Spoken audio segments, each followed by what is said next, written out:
26. 빛나는 청춘에 누구도 부러워할 만한 아름다운 외모까지 갖춘 김은혜 씨. 몸매도 잘 빠졌어요. 날씬해요. 실제 보면 더 예뻐요.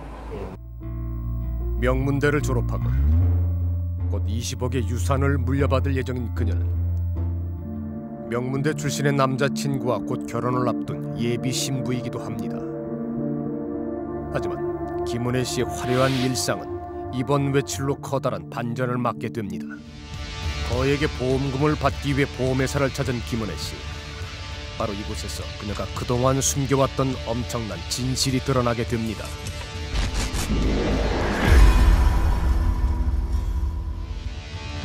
보험금을 찾으러 간 그녀에게 들이닥친 건 강력반 형사들이었습니다. 잠깐만요. 이게 뭐 하는 겁니까 지금? 누구요? 아니거든요. 형사들은 그녀에게 다짜고짜 조수연이라는 이름을 대며 본인이 아니냐고 다그칩니다.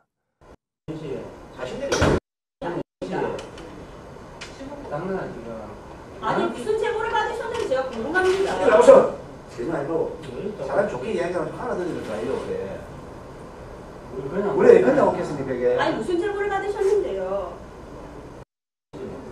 아니 누가 제보를 했는데요? 외모도 완전히 다른데 자기는 그 사람이다. 그럼 인적사항 불러봐라. 인적사항 대봐라. 꿀려고 이야기해야 되느냐. 1시간 정도는 막 설득을 했군요. 예, 그래갖고 경찰들 진짜 좀 독하다. 조수연이 아니다라는 여자와 맞다는 형사, 양쪽 다 한 발짝도 물러서질 않습니다. 잠깐만요. 나보세요. 긴급 체포가 나는 뭔지를 알고 갑시다. 나하세요 이거. 갑니다. 결국 그녀는 체포됐습니다. 그녀가 보험회사를 찾은 이유는 죽은 조수연의 사망보험금을 찾기 위해서였습니다. 그리고 형사가 확인하려는 것은 보험금을 타러 온 그녀가 바로 몇 달 전에 죽은 조수연이 아니냐 하는 겁니다. 대체 뭐가 어떻게 된 걸까? 여러 가지 확인을 하면서 이 사람이 죽긴 죽었는데 죽은 걸 본 사람이 없는 거예요. 조수연 씨는 2010년 6월에 사망한 40대였습니다. 당시 조수연 씨가 사망한 것으로 알려진 병원을 찾아가 경찰이 조수연 씨를 의심하고 있는 김은혜 씨의 사진을 보여줬습니다. 이분 맞아요? 네, 맞아요, 이 사람. 기억나세요? 그냥 아는 동생이라고 했어요. 저한테는 아는 동생이라고. 간호사도 그녀를 기억합니다. 그런데 그녀는 죽은 여성이 아니라 죽은 여성을 데리고 왔던 보호자라고 합니다. 결국 지문 조회가 이루어졌고 놀랍게도 그녀의 지문은 죽은 여인의 지문과 동일했습니다. 20대 김은혜의 행세를 했던 그녀가 실제로는 사망 신고까지 된 40대 조수연이었던 겁니다. 그리고 그녀는 딸고 있는 이혼녀였습니다. 남자를 보면 사진을 보면 알겠지만 아주 나이 그렇게 안 보입니다. 어리게 보이고 40대가 30대 초반, 20대 후반을 봅니다. 그런데 분명 조수연 씨는 사망 진단서까지 발급됐고 화장되어 유골로 뿌려졌습니다. 누군가는 분명 죽은 겁니다. 그렇다면 죽은 여자는 누구인 걸까?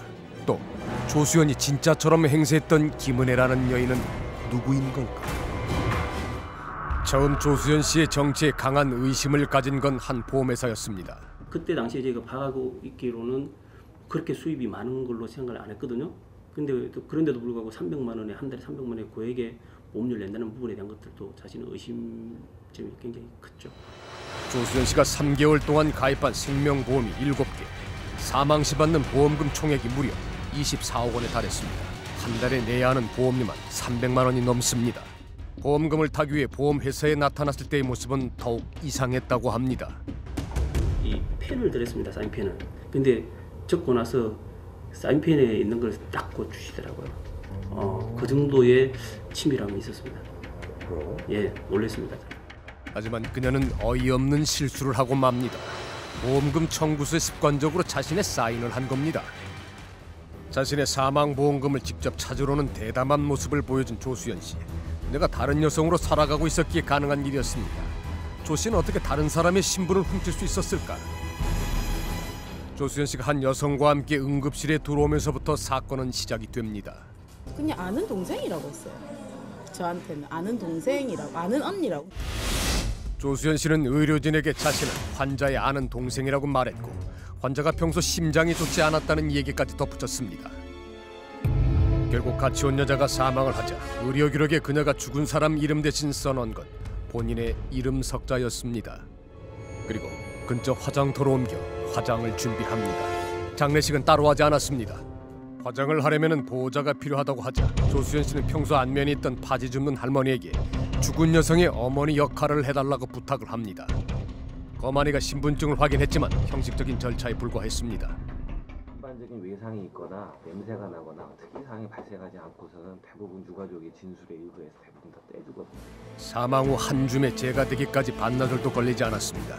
그렇게 하루아침에 한 사람이 흔적도 없이 사라진 겁니다. 그렇다면 죽은 여성은 누구일까요? 조수연 씨는 체포된 후 경찰에서 죽은 여인을 자살 사이트에서 알게 된 사람이라고 했습니다. 죽은 여성의 이름이 바로 김은혜였다는 겁니다. 그녀가 자신을 놀이터로 불러내 나가보니 이미 자살을 시도한 상태였다는 겁니다. 그런데 우리 압수한 자동차 내에서 그 돌아가신 그 피해자 그 주민등록이 발견돼가지고 김은혜 씨의 주민등록상 주소지는 대구. 대구에 살던 여성이 왜 부산에서 죽음을 맞았을까? 그녀가 죽기 전까지 생활하던 곳은 대구의 한 노숙자 쉼터였습니다. 은혜 씨가 쉼터를 떠난 건 2010년 6월 16일. 부산에 있는 어린이집으로 취업이 된 날이었습니다. 쉼터 사람들의 축하를 받으며 떠난 그날. 부산에서 은혜 씨를 데리러 온 어린이집 원장이란 사람이 바로 조수연 씨였습니다. 자살 사이트에서 만났다는 조 씨의 말은 거짓이었습니다. 두 사람이 부산으로 떠난 건 6월 16일 저녁 7시경. 김은혜 씨는 다음 날 새벽 5시 의문의 죽음을 맞았습니다. 그 10시간 안에 김은혜 씨의 죽음의 비밀이 숨어 있습니다. 김은혜 씨가 누군지 드러나자 조수연 씨는 자살 사이트가 아니라 쉼터에서 데려온 게 맞다고 말을 바꿨습니다. 그날 두 사람은 부산에 도착하자마자 맥주를 마셨다고 합니다. 그런데 그때부터 은혜 씨가 자신의 신세를 한탄하기 시작했다는 겁니다. 그렇게 2차까지 이어진 술자리. 여기서부터가 중요합니다. 잠시 자리를 비웠다 돌아와 보니 은혜 씨가 이상했다는 겁니다. 말도 행동도 자살을 시도한 사람처럼 보였다고 합니다. 저는 안 죽겠습니다. 제가 괜찮냐고 술집에서 괜찮냐고 그러니까 저는 괜찮다 그러고요. 그래서 마음이 편안하다고 이제 다 편안하다고. 유치원 보조교사를 하면서 야간에는 공부시켜준다.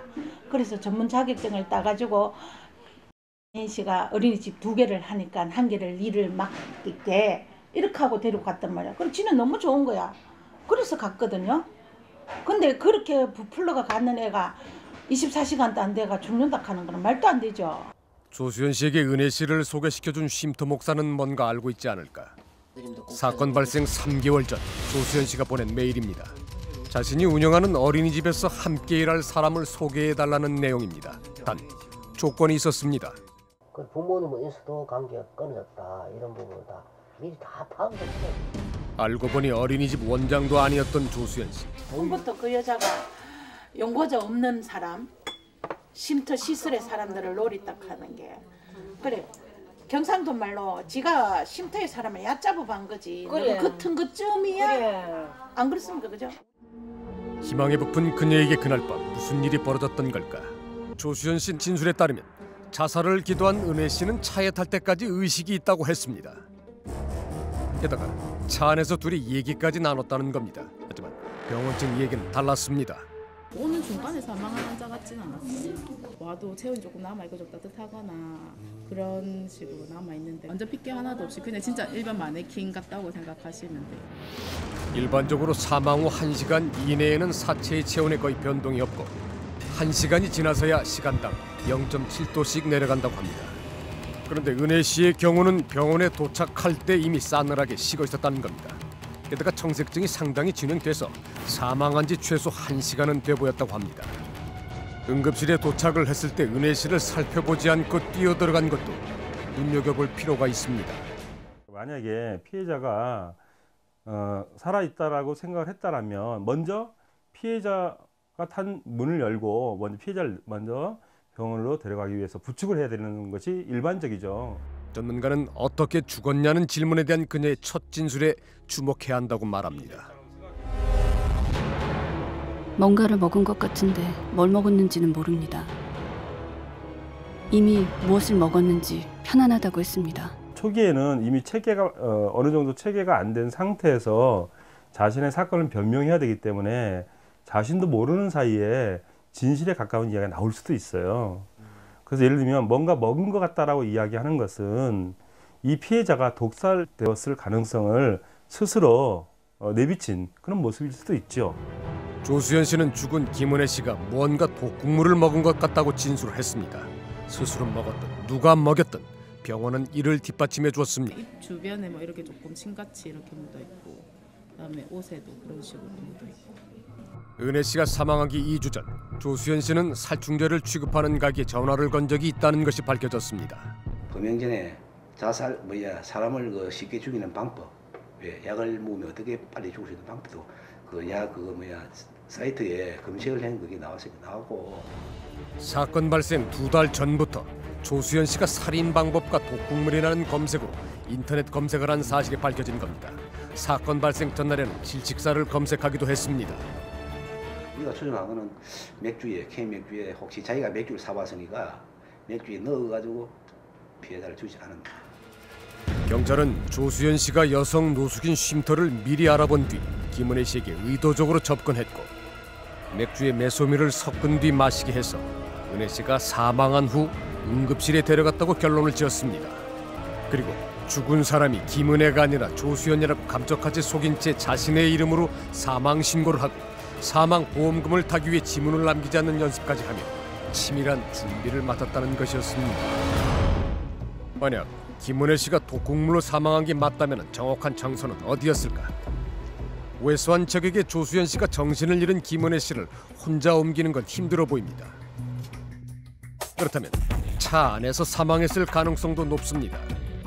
두 사람이 동행했던 그날 마지막까지 함께 있었던 장소. 국과서는 성분 분석과 독국물 분석을 실시했습니다. 분석 결과 독국물에 대한 부분은 아무것도 발견할 수가 없었습니다. 시간이 너무 많이 지나버렸기 때문입니다. DNA를 대조할 게 없어가지고 그냥 대조를 못 했어요. 여기 뭐 화장해갖고 없어가지고 대조도 안 됐어. 그래서 부검 이외에는 알아낼 방법이 없어요. 죽어갖고 도착하면은 부검 이외에는 알아낼 방법이 없어요. 시신은 이미 조수연 씨가 화장을 했습니다. 사망 원인을 알아낼 방법은 없어 보입니다. 그녀는 왜 이런 일을 저질렀을까? 엄마가 그렇게 키워놓으니까 막일하는 애는 아니에요. 그러니까 이제 집안에서 차도 없고 타고 다녀야 되고 키우게 그렇게 키웠어요. 근데 엄마가. 하지만 운영하던 학원문을 닫고부터는 3년 넘게 전혀 수입이 없는 상태였다고 합니다. 차도 본인 소유가 아니었습니다. 할부가 안 된다는 얘기는 일단 신용이 안 좋다는 얘기고 부채가 좀 있었던 걸로 알고 있습니다. 자동차 대여료만 월 90여만 원, 월세 대출금 이자까지 한 달에 고정 지출만 320만 원이 넘었습니다. 이런 상황에서도 20대인 남자친구에게 유산 20억이 있다며 해외로 나가 살자고 했다는 겁니다. 시간에서 이제 다른 여학생이 있었는 봐봐요. 어쨌든 이제 임신 아닌 임신을 했다고 이제 뭐 그 여자 사귀는 여자한테 전화기로 이제 인터넷에 초과 사진을 찍어가지고 보냈다. 이제 뭐 그래가지고 그 둘이 헤어지게 만들었다고 얘기를 하대. 그와의 새 출발을 위해 20억 유산이 있다는 거짓말 때문에 그녀는 새로운 신분과 더 많은 돈이 필요했던 걸까? 이미 그녀에겐 또 다른 보험 사기 경력이 있었습니다. 제가 뭐 입원을 안 했는데 입원을 했다 하고 이제 하면 또 돈이 있더라고요. 연료수령 날짜만 바꿔가지고 입원했다고 이제 청구서를 내니까 또 돈이 종량이 입금이 되고 했으니까 그래 보니까 이제 쉽게 이제 돈이 나오더라 싶으니까 뭐 사기를 친 것 같아요. 딸의 병원비 서류를 위조해서 보험금을 탄 횟수만 47번, 총 1억 3천여만의 보험금을 타냈습니다. 이뿐만이 아닙니다. 전세 계약서와 학력을 위조하고 창업 대출금 명목으로 돈을 빌려 생활비로 쓰기도 했습니다. 그러니까 상환이 안 되니까 이제 봤는데 그때 당시에 이제 그 전세 계약서나 이런 게 위조가 된 거를 보고서 이제 고소를 했던 것 같아요. 지금 그때 당시에는. 사기 혐의로 불구속 기소돼 재판 중이었다는 조수연. 더욱 놀라운 사실은 재판 출석일이 6월 17일 은혜 씨의 죽음을 자신이 죽은 것처럼 위장했던 바로 그날입니다. 그리고 그녀는 얼마 뒤에 돈을 갚아야 할 곳에 편지를 보냅니다. 이 편지를 받아보신다면 저는 더 이상 이 세상 사람이 아닐 겁니다. 더는 견딜 수 없어 이런 극단적인 방법을 택합니다. 현지 내용이 그거야. 자기는 저거 하니까 찾지 말아달라고. 우리도 죽은 걸 여기서 다 단정을 내리고 있었다니까. 사건 발생 이틀 전까지 들었던 거액의 보험, 사건 발생일 출석해야 했던 재판, 자신의 유서까지. 대체 그녀는 무슨 생각을 하고 있었던 걸까? 본인 스스로가 이제 자신이 죽은 것으로 가정하고 생을 마감하고 새 출발을 하려는 과정에서 욕심이 생겼던 것으로 보입니다.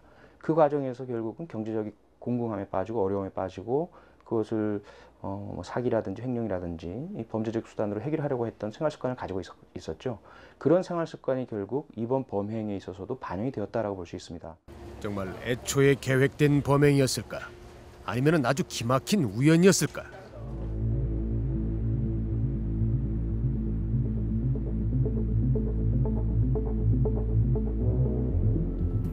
타살 가능성이 높긴 하지만 사체가 이미 화장됐기 때문에 사망 원인을 밝힐 수 없다. 또 사망 당시의 행적도 밝혀지지 않았다. 따라서 자연사나 자살 가능성을 완전히 배제할 수 없다는 것이 가장 큰 이유였습니다. 가장 기본적으로는 한 사람이다 억울한 사람이 생기면 안 된다는 게 가장 큰 틀입니다. 그래서 이분 같은 경우도 기본적으로는 이제 뭐 직접 증거가 있으면은 좀 더 수월한데 간접 증거만으로 유죄를 인정할 때는 좀 더 엄격하게 증거 재판 주의로 간다는 그런 취지 아닌가 생각됩니다. 1심과 달리 2심 재판부는 자살 가능성을 완전히 배제할 수 없다고 왜 판단한 걸까? 노숙자 쉼터에서 생활한 은혜 씨가 경제적으로 어려웠고 우울증을 앓고 있었다는 점이 판결문에 언급됐습니다. 이게 그 우울 증세가 있다 그러면 이렇게 어려운 정신과라는 데 가서 항우울제라도 놓고 할 건데 그렇지는 않았죠. 제가 보고 김은혜 씨 생활을 봐서는 자살할 생각은 안 가졌을 겁니다 아마. 예. 심리 부검 결과 은혜 씨는 남에게 베풀고 싶어하는 욕구가 많은 사람으로 보여진다고 합니다. 부산으로 떠나기 전 편지에도 다른 사람을 돕겠다는 마음을 내비칩니다. 이분을 자살이라고 이렇게 연관짓기에는 좀 문제가 좀 있어 보이는 그런 사례인 것 같습니다. 도대체 죽음의 진실은 뭘까? 시신조차 없어 법의 판단도 매우 어렵습니다. 이처럼 목격자도 사체도 없는 사건을 우리는 시신 없는 살인사건이라고 부릅니다. 이 사건에 대한 사법부의 판단도 유죄와 무죄로 엇갈렸을 만큼 여전히 논란이 많습니다.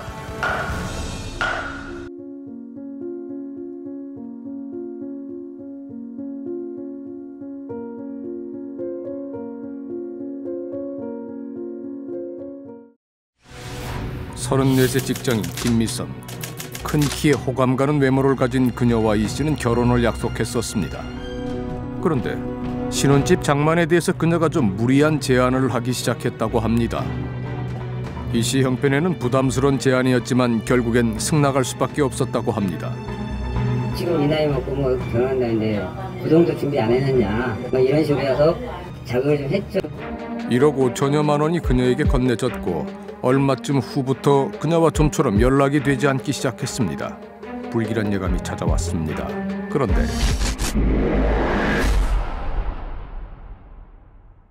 지나가면서 이거다 이게 몇통 저거다 이제 우리 날짜 맞춰서 조금 나갈 거다. 제가 사이트 들어가서 거기 실소주 보는 거 있잖아요. 등기부등본 일일이 하나씩 다 찾아봤어요. 찾아봐도 없는 거예요. 아버지랑 살고 있다는 집 구매해다 준대. 거기도 들어갔더니 천도가 천일. 뭔가 잘못됐다는 사실을 알아챈 이 씨는 약혼녀에게 사실관계를 확인하려고 했지만 오히려 그녀가 협박을 했다고 합니다. 만나자고 해가면서 중간에 이제 막 임신했다고 그때는. 하지만 임신도 진짜가 아니었습니다. 그는 모든 것이 거짓이라는 사실을 확인하고 경찰에 그녀를 사기죄로 고소했습니다. 그리고 얼마 뒤 한동안 자취를 감췄던 그녀가 경찰 조사를 받고 있다는 소식을 듣고 이 씨는 경찰서를 찾았습니다. 그런데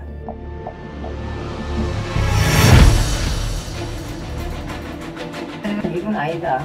이건 아니다. 그러니까 내가 알고 있던 아니다. 그렇죠. 그러니까 다른 사람인데 거기 진짜 살고 있는 동명이인 사람이었죠. 황당했죠. 황당했겠죠. 그분도. 나도 마찬가지고.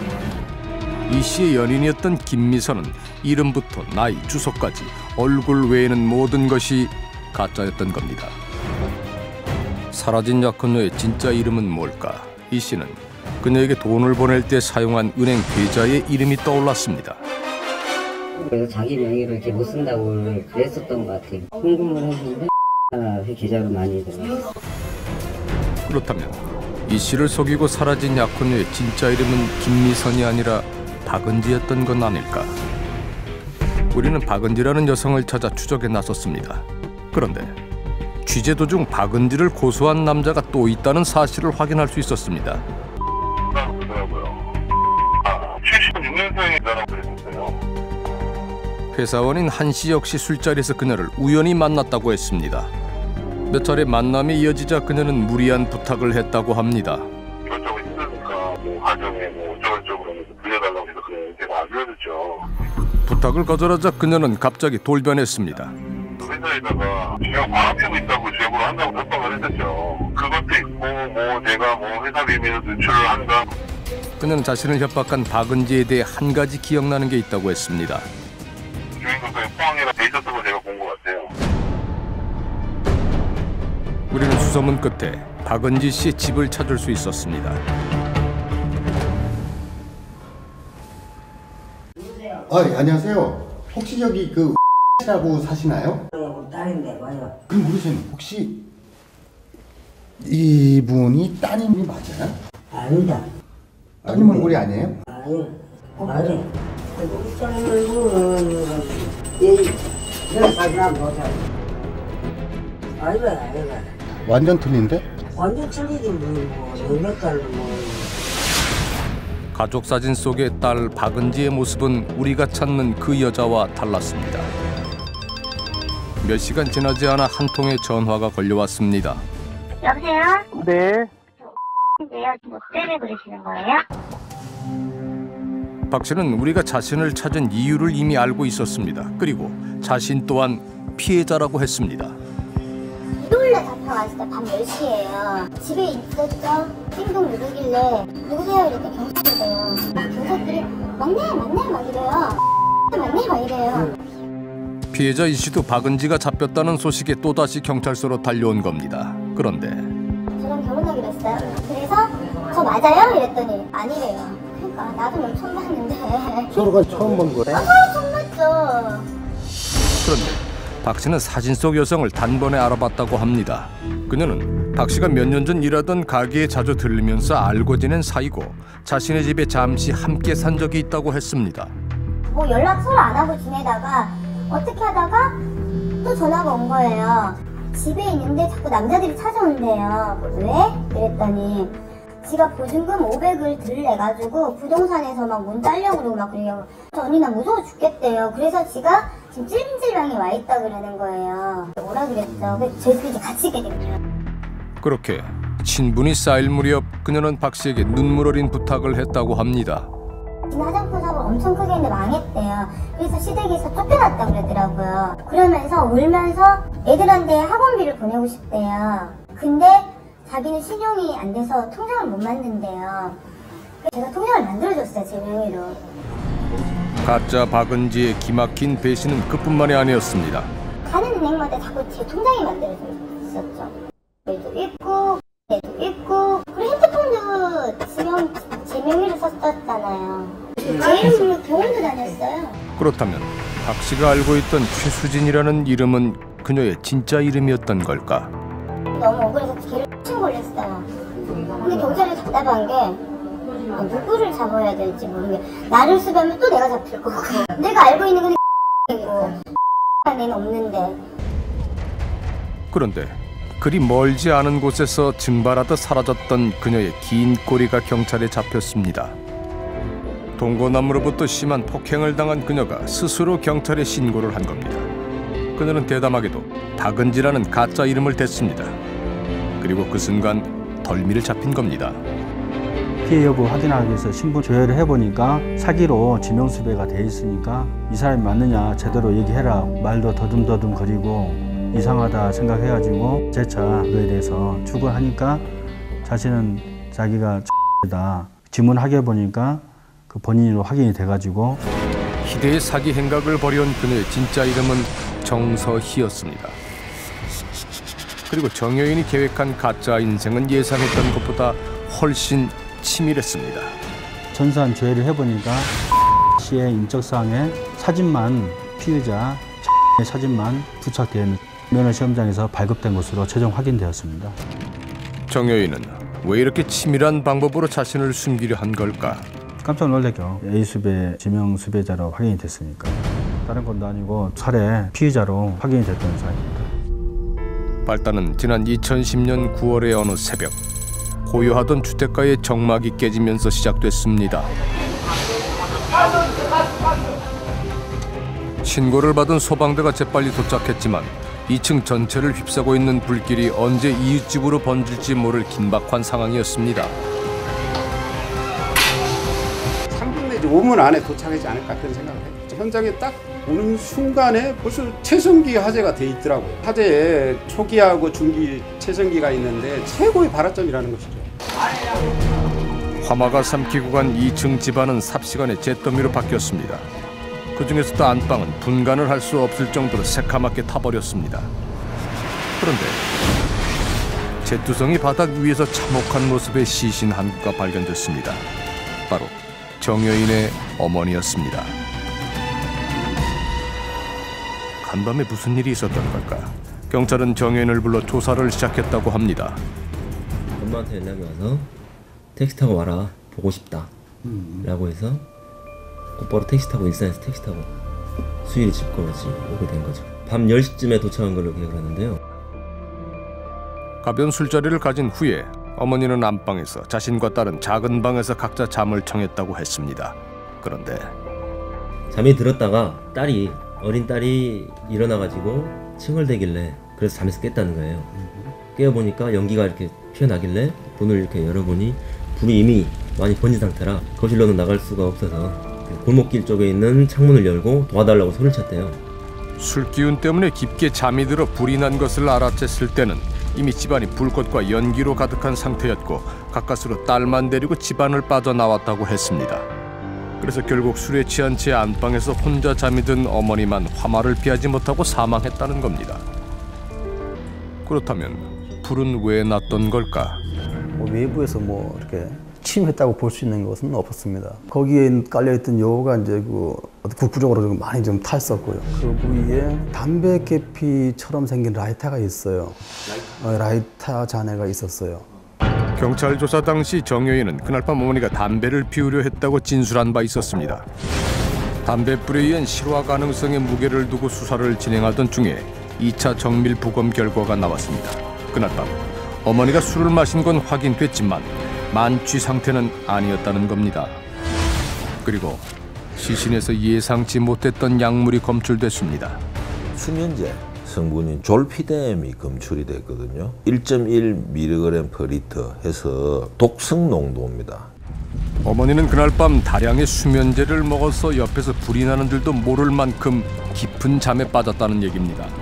말로는 어머니가 우울증을 앓고 있어서 잠을 잘 못 자니까 수면제를 먹었을 수도 있다라고 이야기를 했던 것 같아요. 정여인의 진술을 토대로 경찰은 어머니의 죽음을 실수로 인해 벌어진 허망한 사고로 잠정 결론을 내렸습니다. 그로부터 5개월 뒤 이른 아침 아파트 화단에서 한 남자가 숨진 채 발견이 됐습니다. 그런데 추락사고가 있었던 곳은 정서희 씨가 살고 있는 집이었습니다. 그리고 베란다 밖으로 떨어진 남자는 바로 그녀의 아버지였습니다. 결혼식 참석차 와 계셨던 건데 다만 이제 변사자분이 뇌종양 수술을 한 관계로 병원에서 입원 치료 중이셨는데 이제 외출 형태로 아버님을 그 전날 데리고 와서 이제 집에 모시고 있다가 이런 일이 발생한 거라고 진술하더라고요. 그렇다면 아버지는 왜 새벽녘에 베란다에서 1층 화단으로 떨어졌던 걸까? 자살의 징후나 이런 부분에 대해서는 진술이 없었고요. 다만 아버님이 베란다에서 담배를 이제 줄곧 피우셨었는데 그러니까 폐암을 앓고 있던 아버지가 수술 직후 오랜만에 담배를 피다가 현기증 때문에 중심을 잃고 난간 밖으로 떨어졌을지 모른다는 겁니다. 검사 지휘에 따라 부검은 하지 않았고 아버지의 죽음은 단순 추락사로 마무리됐습니다. 그런데 얼마 후 그녀가 아버지의 사망보험금 1억 원의 지급을 요청했다는 사실이 확인됐습니다.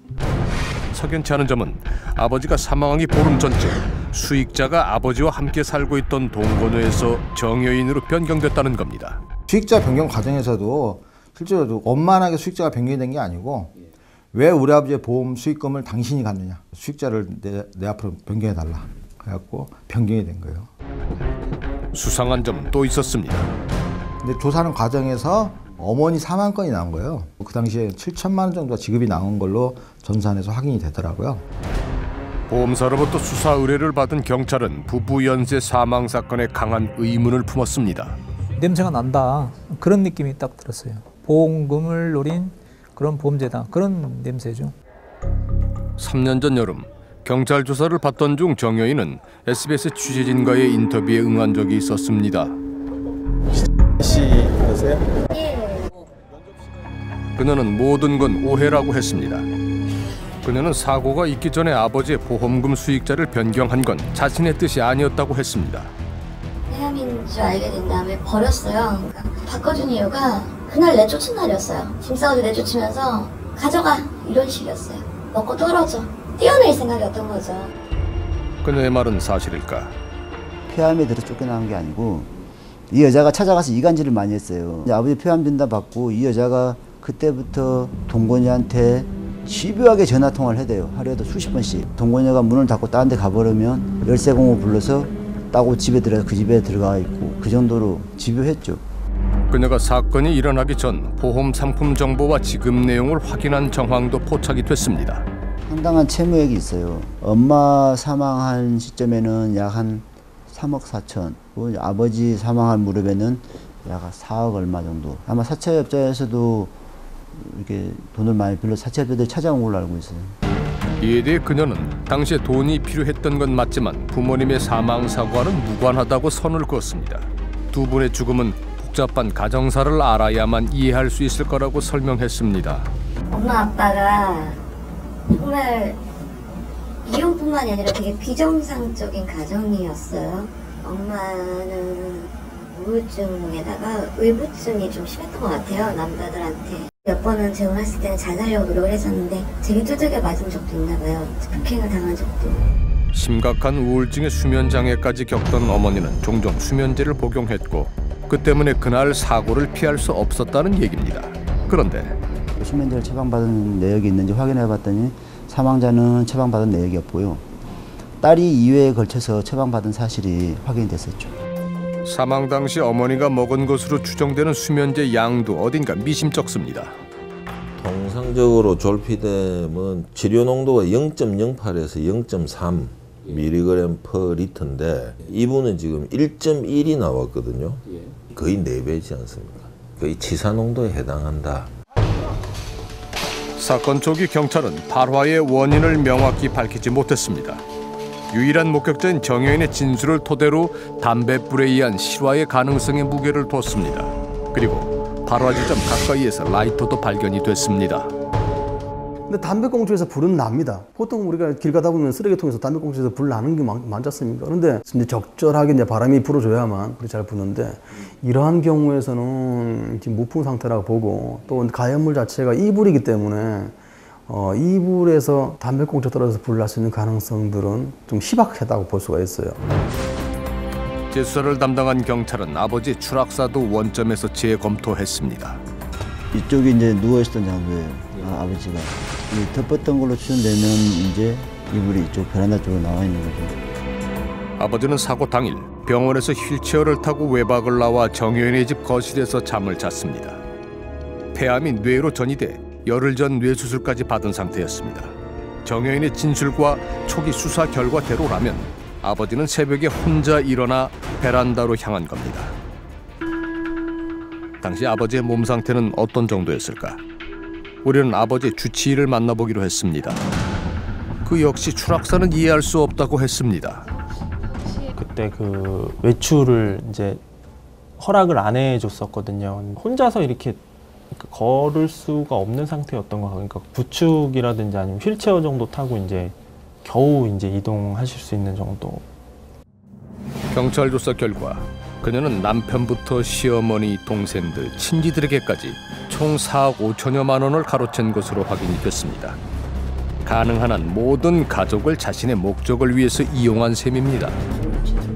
심리분석 전문가들은 정여인의 범행 방식이 그녀의 가족사와 깊은 연관이 있을 것이라고 추정합니다.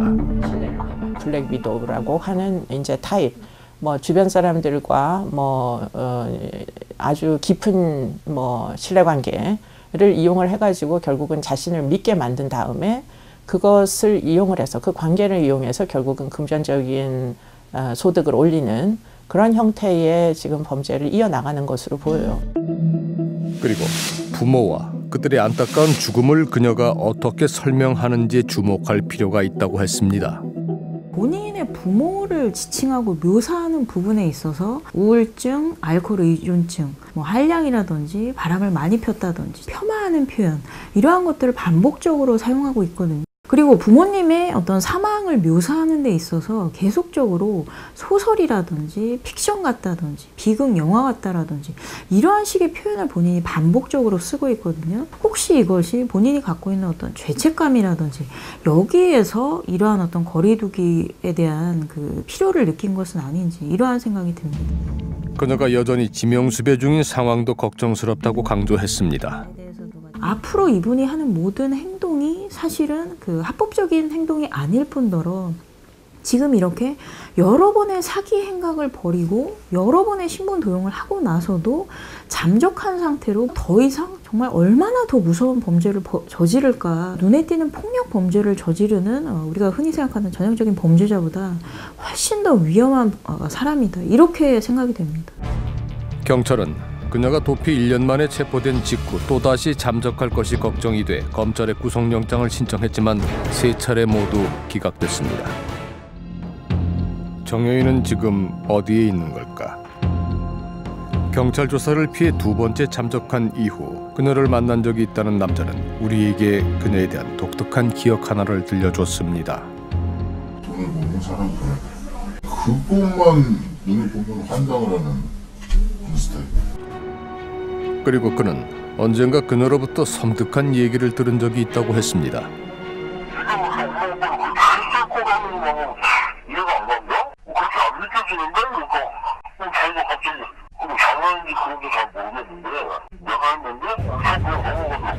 내가 했는데 그랬다고요? 내가 했는데?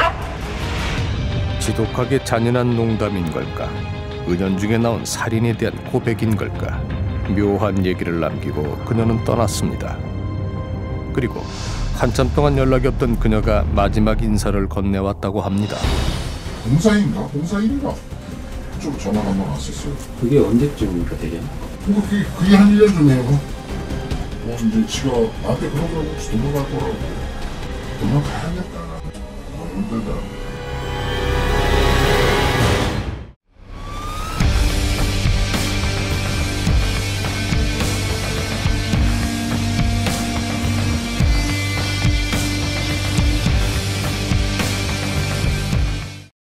또래 여성을 숨지게 한 뒤 시신을 훼손하고 유기한 혐의로 구속된 20대의 신상이 공개됐습니다. 바로 23살 정유정입니다. 누군가에게 먼저 다가가지도 누군가가 다가와도 쉽게 마음을 여는 법이 없었다는 정유정. 이웃들은 그런 그녀가 끔찍한 살인을 저질렀다는 사실을 아직도 믿을 수 없다고 말합니다. 어쩌다 23 정유정은 살인자가 된 걸까? 피해자하고 알게 된 거는 한 2, 3일 전인데 사건 발생일로부터 이틀 전입니다. 이틀 전에. 네. 아, 그럼 뭐라고 계속 진술을 했었나요? 대화가 조금 있었고 우발적으로 했다고. 아, 그럼 말다툼이 좀 있었다는 거예요? 네, 그렇죠. 정유정은 사건 발생 이틀 전 피해자를 온라인 앱을 통해 처음 알게 됐고 안지 이틀 만인 지난 5월 26일 처음 만난 자리에서 다툼이 생겨 피해자를 우발적으로 살해했다고 진술했습니다.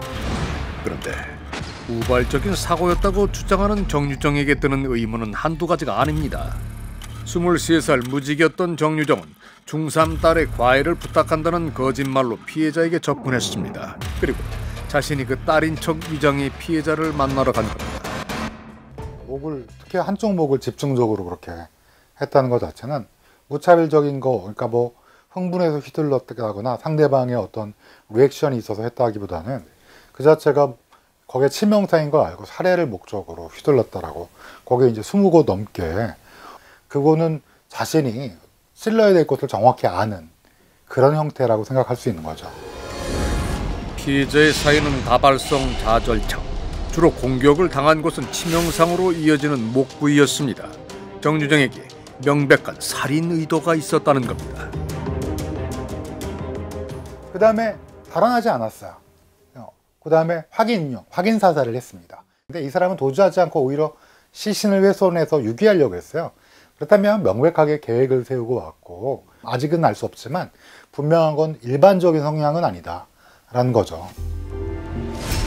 우발적인 범행이었다는 주장을 굽히지 않던 정유정은 체포 4일 만인 지난 5월 31일 밤 가족과 경찰의 설득 끝에 드디어 입을 열었습니다.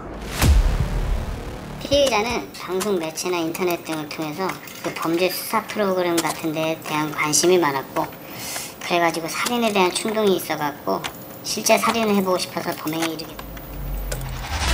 충격적이겠다. 정유정 스스로가 밝힌 범행의 이유는 살인을 하고 싶어서였습니다. 살인 충동을 느껴 올해 2월부터 시신 없는 살인 등을 집중적으로 검색하며 범행 대상을 물색했고, 혼자 사는 피해자 집에서 과일을 받기로 한 날 준비해온 살인 계획을 실행했다는 정유정. 흉기를 미리 챙겨갔다는 정유정은 문을 열자마자 피해자를 공격한 걸까? 집안에서 살해된 피해자의 몸에는 흉기에 찔리고 베인 수많은 자절창이 발견됐습니다. 문이 닫힌 밀실에서 범행한 후 시신을 방치한 채 1시간 20분 만에 피해자의 집을 빠져나온 정유정. 그녀가 다시 목격된 곳은 피해자 집에서 약 7km 떨어진 곳으로 본인의 동네 근처였습니다. 어딘가로 바쁘게 걸어가는 정유정.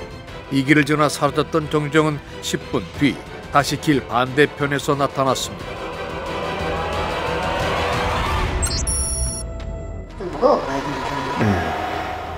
이게 지금 뭔가 사가지고 나왔는 거죠? 네. 그래서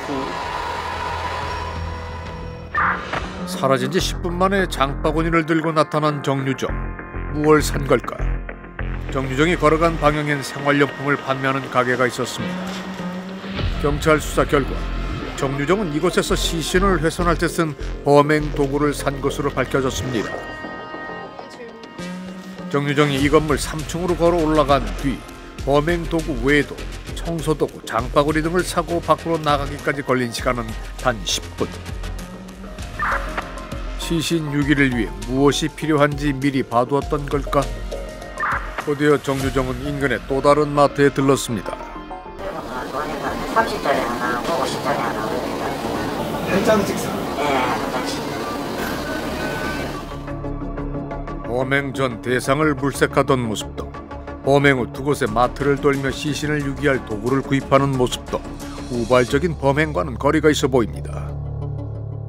배회한다든지 망설인다든지 이런 흔적은 전혀 안 보이거든요. 정유정의 범행은 철저하게 계획적입니다. 그것은 뭐 명확해요. 수개월 전에 이미 검색을 시신 없는 살인을 하기 시작한 시점, 그 다음부터 이제 구체화되는 그 과정들이 계속해 나갔었죠.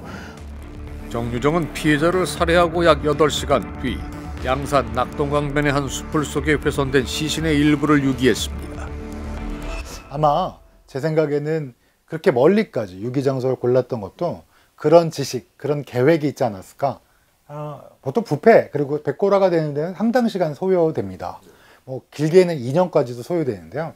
다만 이렇게 풀숲이 많고 그런 곳에서는 소동물과 곤충들이 서식하고요. 실질적으로 백고라가 일주일 조금 넘게 만에 바로 진행되는 경우도 있기 때문에 만약에 이 상태가 이게 적발이 안 됐다면 나중에 백고라된 시신이 발견되고 시신을 신원 확인이 어렵게 될 가능성도 있습니다.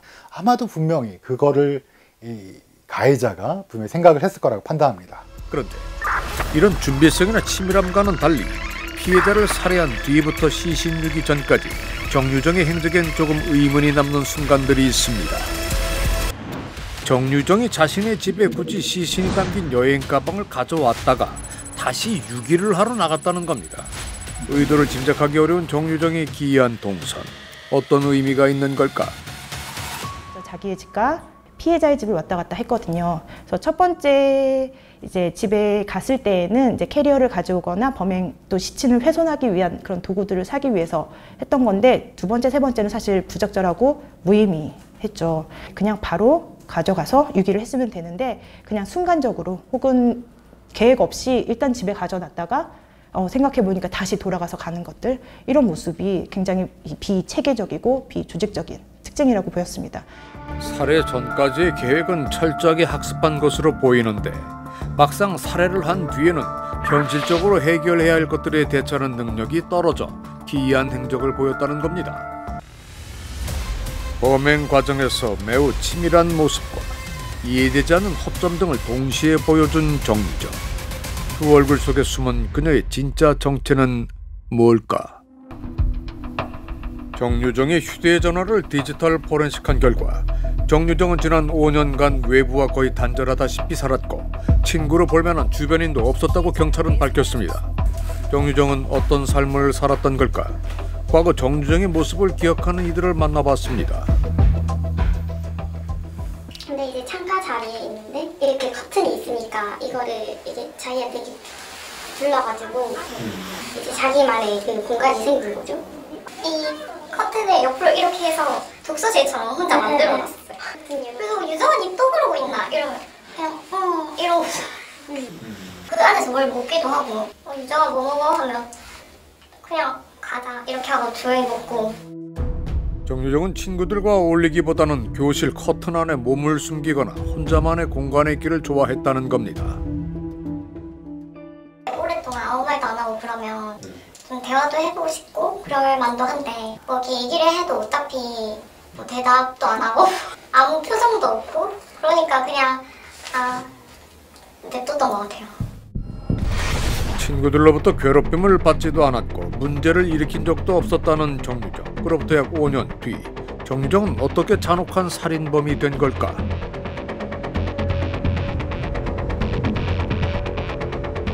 조금 멀리서 바라봤을 때 좀 더 명확하게 보이는 것들이 있습니다. 우린 정유정이 고3이었던 그때 친구들이 기억하는 모습과는 전혀 다른 정유정을 목격했다는 사람을 만날 수 있었습니다. 20년 넘게 저는 이렇게 면접을 보는 담당으로 있었거든요. 그래서 좀 특이한 사람 기억을 해요, 오래돼요. 그는 한 회사의 인사 담당자로 2017년 온라인에 구직 공고를 냈는데 정유정이 이력서를 보내와 면접을 본 적이 있다고 합니다. 그 혹시 정유정한테 왜 하고 많은 직종 중에 골프 이 캐디라는 대답이 없어요. 대답이 없어요. 면접 보러 왔는데 뭐 질문하게 된 대답이 없습니다. 자기가 이 일을 뭐 직업을 갖기 위해 왔는데 고개를 숙여요. 쳐다보지를 못해요. 제가 몇 마디를 첫 나누자마자 사회생활은 많이 힘들다. 아마 성인이 돼도 힘들다.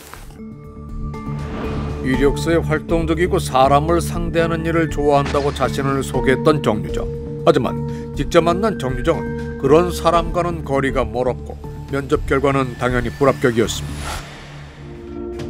합격했다는 연락이 없자 정유정이 항의 전화를 해 욕설까지 했다고 인사 담당자는 기억합니다. 그녀는 왜 이렇게까지 골프장 캐디가 하고 싶었던 걸까? 캐디를 할 수 있는 이유는 돈 아니면 자기가 살 수 있는 기숙사 공간, 둘 중에 하나거나 두 개 다거나. 네. 결국 내가 살고 있는 환경을 바꾸고 싶다라는 거에 기인한다고 생각하거든요. 고3 시절 집을 떠나고 싶었던 이유는 알 수 없지만 집을 벗어나 다른 삶을 살고 싶다는 욕구는 정유정의 초기 진술에서도 발견된다고 합니다.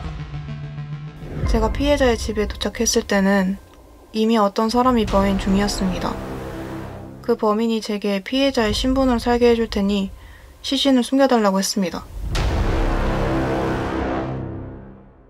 당연히 거짓말인데, 그런데 그 거짓된 진술 속에서도 사실 이 정유정의 어떤 그 욕구 이런 것들을 이제 살펴볼 수가 있는데, 시신을 유기하는 대가로 피해자의 신분으로 살게 해주겠다. 지금 이렇게 이야기하고 있는 것이잖아요. 다시 말하면 정유정에게 있어서 피해자의 신분으로 살게 해준다라는 것은 보상의 의미라는 것이죠.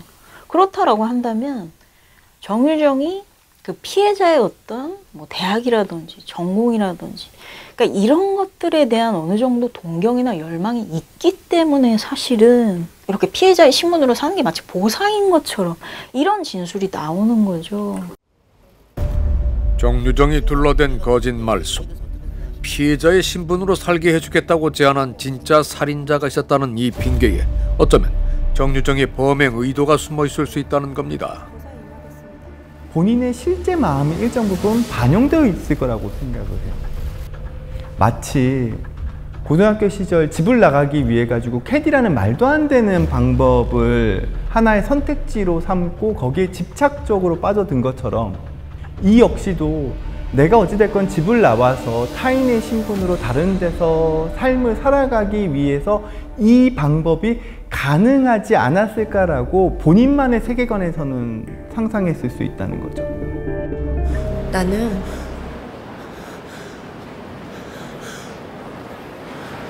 강선영이 아니야. 경찰 진술에서 자신이 살해한 피해자의 신분으로 살았던 한 여성의 얘기를 다룬 영화 화차를 여러 번 돌려봤다고 얘기한 정유정. 정유정은 범행 후 피해자의 옷으로 갈아입고 그 집을 빠져나왔습니다. 그녀가 즐겨봤던 영화처럼 피해자의 삶을 빼앗아 그 자리를 대신하고 싶었던 걸까? 정유정 같은 경우에도요. 뭐 범죄 사건에 대한 관심들이 이제 살인에 대한 뭐 호기심이 되고요. 이것이 환기되지 못한 채 지속적으로 그거에 몰두하다 보니까 실제로 이런 살인 환타지를 지속적으로 키우고 몰두하면서 이것이 이제 실행에까지 옮겨지지 않았을까라는 생각이 들었습니다. 정유정의 어떤 심리 상태가 살인 욕구까지 이어졌던 걸까? 범행 과정에서 드러난 살인에 대한 강한 의지와 집요함은 그녀의 삶 어느 지점에서 시작된 걸까? 지난 5월 27일 새벽 1시가 넘은 시각, 시신을 유기하기 위해 택시를 타고 이곳 낙동강변에 온 정유정. 택시기사는 당시 혼자 여행 가방을 끌고 어둠 속으로 사라진 정유정에게서 수상한 낌새를 눈치채 경찰에 신고했다고 알려져 있습니다. 뉴스를 통해 알려진 것처럼 택시기사는 정유정의 여행 가방을 들어주다 피가 묻어 의심했던 걸까? 전에는 전혀 없었고 는 전혀 가방도 실어주지도 않았고 열어주지도 않았고 가방을 여자 혼자서 싣고 내리고 뭐 피가 묻고 그런 건 없어요. 아, 차에 뭐 그게 묻거나 이런 것도 아니죠? 네. 그것이 아니라면 어떻게 신고하게 된 걸까? 조금 의심스러운 데가 있어가지고 나 조금만 담배 한 대 들고 마음을 잘하고 저 사람이 또 나올 것이냐 뭐 그런 생각도 들고 이래가지고 하니까 아니라 다를게 15분 20분 미만에 또 캐리어를 끌고 내려오더래요. 그래서 택시 기사가 안 가십니까? 이제 기차가 타고는 탄지도 절 모르지. 20분 전에는 무거워 보이던 여행 가방을 끌고 갔던 정유정이 가벼워진 여행 가방을 들고 돌아와서는 택시를 탈 수 있냐고 물어봤다는 겁니다.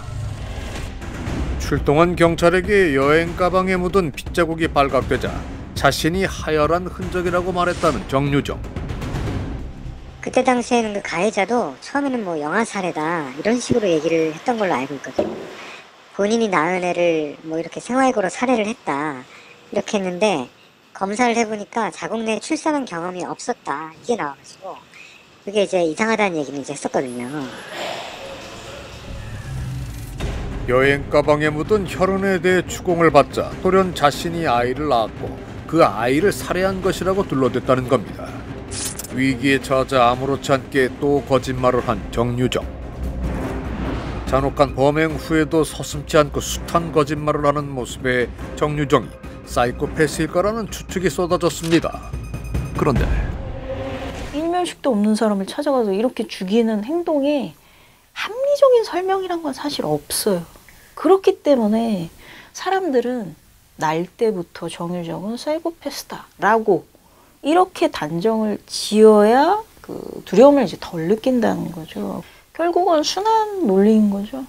정유정은 왜 이런 범죄를 저질렀나? 사이코패스여서. 정유정이 왜 사이코패스인가? 이런 범죄를 저질러서. 계속 순환 논리의 반복일 뿐이에요. 정유정에 관한 여러 증언과 범행 과정을 살펴본 정신과 전문의는 한 가지 가능성을 제시합니다. 정유정이 고등학교 때 어떻게 생활을 하고 어떤 모습을 보였는지에 대한 고등학교 친구들의 증언을 보면 정유정이 가지고 있는 그 성격의 그 맨 바탕에는 자폐적인 성향이 엿보여요. 그게 기본적으로 그 바탕을 이루고 있는 거죠. 다만 여기서 중요한 건 이 자폐적인 성향이라는 게 누군가를 해할 수 있다거나 악의적이라거나 범죄화될 수 있는 거랑은 전혀 달라요. 이건 그냥 하나의 특성이에요. 그렇다면 정유정의 상대적으로 가벼운 자폐 성향이 반사회적 범죄를 낳았다고 볼 수 있는 걸까? 다릅니다. 트랙이 다르죠. 그래서 그런 부분들도 굉장히 좀 의아합니다. 뭐 아무리 심각한 정신질환이나 사이코패스도 선천적인 것만으로 사고를 치지는 않습니다. 그런데 이런 특성을 가진 잠재적인 소인을 가지고 있었던 사람이 뭔가 엄청난 트라우마에 이제 노출이 되어지게 되고, 그래서 이제 두 번째 히트가 되어지게 되면 그럼 이게 꽝 터져 나온다라는 것이죠. 자폐는 정유정을 이해하는 하나의 특성일 뿐 그 자체가 범행의 동기를 설명할 수는 없다고 합니다. 다만 정유정의 과거 5년의 시간 중에 범행을 촉발한 요인이 있었을 것이고, 그걸 알아야 비슷한 사건의 재발을 막을 수 있을 겁니다. 다른 범죄자들은 웬만한 그 이해할 만한 과거 행적에서의 그 연연들이 나옵니다. 정유정에게서는 전혀 그런 게 보이지 않거든요. 그래서 참 아직까지 섣불리 규정하기 어려운 존재다. 도대체 이 사람이 왜 이런 괴물이 되었는가? 그 과정 중에 우리 사회가 발견하거나 막을 수 있는 여지는 없었나? 피해자분의 입장에서는, 그 유족 입장에서는 도저히 이건 받아들일 수 없는 범죄 아닙니까? 어떠한 원인도 없는 상태이고요. 너무 섣불리 단순하게 규정지으려 하지 않았으면 좋겠다. 자신에게 흉기를 휘두르는 사람이 누구인지도 어떤 상황인지도 알지 못한 채 피해자는 처참한 죽음을 맞았습니다. 정유정을 괴물로 키운 5년의 시간, 그 비밀을 알아내지 못한다면 우리 역시 피해자가 될 수 있습니다.